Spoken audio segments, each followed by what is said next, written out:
Well,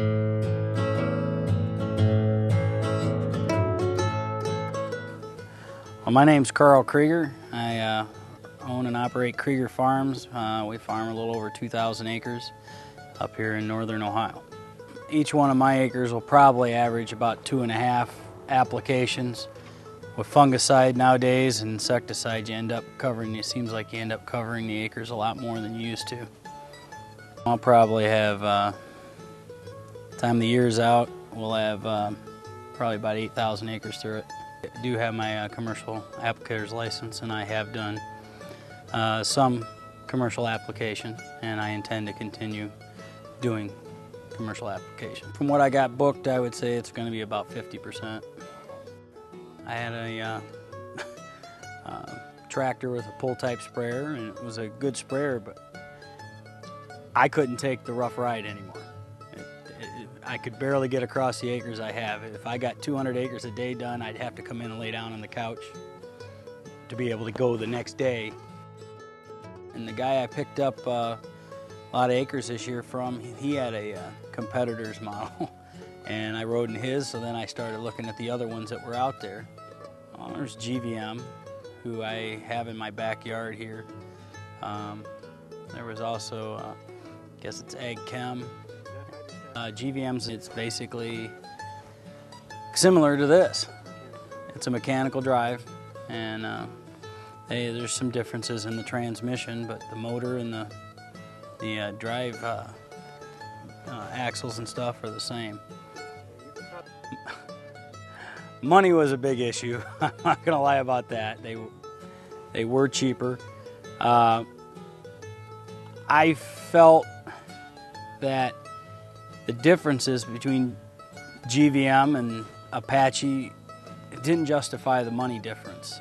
In fact, I wasn't even sure the things they were pushing were that much better. Apache has the hydraulic suspension, and they have an airbag suspension, but from what I could see, I think you'd get a lot of walking with that airbag suspension, or I don't know what you want to call it, so I didn't think that was really any better.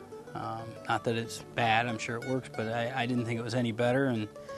And they pushed their transmission. They had the Allison transmission, but everything I read, I couldn't see anything that great about the Allison compared to the Funk transmission. So and I mean, I'll be honest, Dave sold the thing too. Well, I go a lot by my instinct, and he seemed, I'm not blowing smoke here, but he seemed to be honest. I mean, my instinct told me he was honest, and I liked what I saw when I went down to the plant. I know that's, a sales thing, but I did. I liked what I saw. It was simple. The stuff they talked about made common sense to me, and I try to be a common sense kind of guy. And like the frame is a channel frame, I mean, compared to a box frame. And I know anything around here that if I weld it up too rigid, usually it ends up breaking on me. If I weld it up and it can flex, it's got a few bolts, it usually seems to last forever. Well, here they have a channel frame that's bolted together, and the other one has a welded frame that's not, and sometimes more rigid's not as good as some flexibility, especially when you're driving 14 mile an hour and you hit one of them damn sinkholes that you have in the fields. And with this thing, my last Friday, I started Thursday night, 6:30, and by 6:30 the following day I'd done, because of course I went to sleep, but we'd done 600 acres or more, 650 acres of fungicide on wheat, and I was still working. I wasn't home laying on the couch, and I could have never done that with the other one. My body just wouldn't have taken it. Well, the tractor I had on it was, on the pull type, was pretty efficient. But I've been watching it, and I feel, I don't have anything I could show you in paper, but it's every bit as economical as that 4-cylinder tractor I had pulling the thing. Well, I used probably 70 gallons to do that 650 acres. I think it was 72 gallons is what it used on this, and I probably traveled to do that. I probably put 50 miles in this thing. A lot of road time. Oh yeah. They say don't run it loaded down the road. They mean don't run it loaded down the road. You can feel it, but when it's empty or close to empty, other than it's just wide, which you have to have, it drives great down the road. It can go anywhere, and I mean, you can see the booms well. You get real used to the 90 foot. I get now, so I just know where to turn, and you just get something it's as easy as any pull type.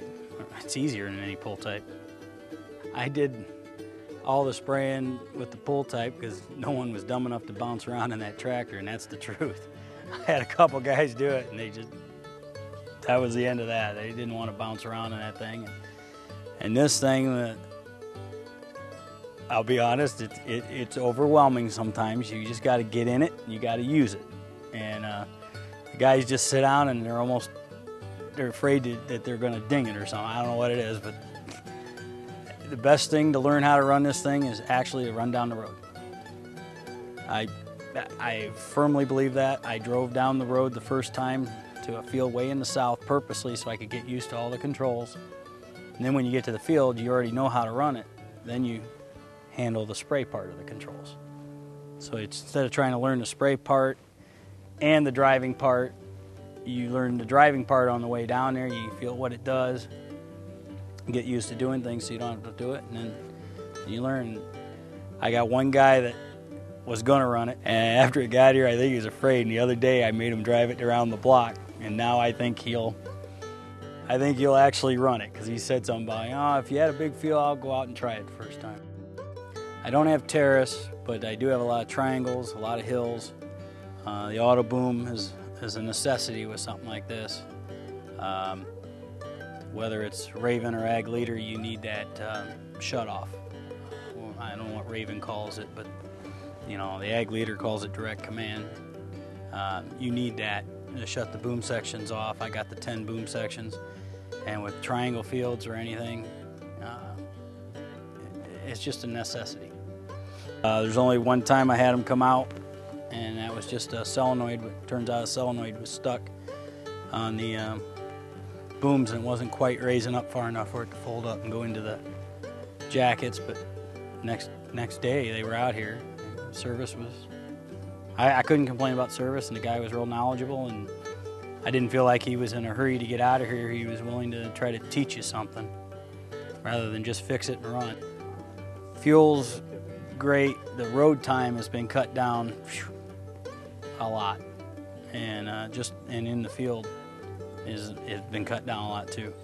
I have a million things going on. This isn't the only business I got, and to be able to have an hour and a half of sunlight left and be able to go out and spray 100 acres and still make it home in time, spend a half hour with your wife before you go to bed, and I know that sounds corny, but that's worth a lot. You know, it's worth a lot.